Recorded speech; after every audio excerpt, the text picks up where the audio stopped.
Бренд «Осетинские пироги» в выходящем году занял третье место в номинации «Загляните на огонек» первого всероссийского конкурса «Вкусы России».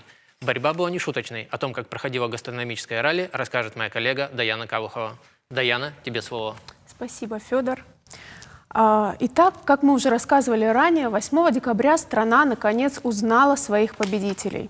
Побороться за звание продуктового бренда с наибольшей привлекательностью решили более 79 регионов России.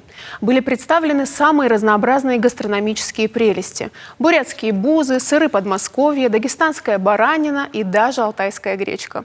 Россия всегда славилась своей уникальной гастрономической культурой, и задачей конкурса стало знакомство жителей со знаменитыми блюдами и производителями, которые эту культуру сохраняют и по сей день.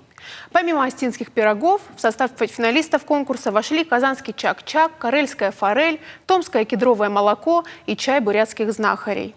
3 финалиста в номинации «Загляните на огонек» смогут заявить о себе на всю Россию. Они выпустят карты с изображением своих брендов и разместят свои товары на первой странице маркетплейса «Свое родное» для эффективного продвижения. О конкурсе также говорил и глава республики Вячеслав Битаров на одном из заседаний проектного офиса. Глава поручил создавать новые бренды продуктов питания, например, осетинский сыр, мед и многое другое, и дальше продвигать их по разным направлениям и в разных регионах. Также Вячеслав Битаров призвал развивать сельское хозяйство, перерабатывающую отрасль, овощеводство и производство пищевых продуктов в республике.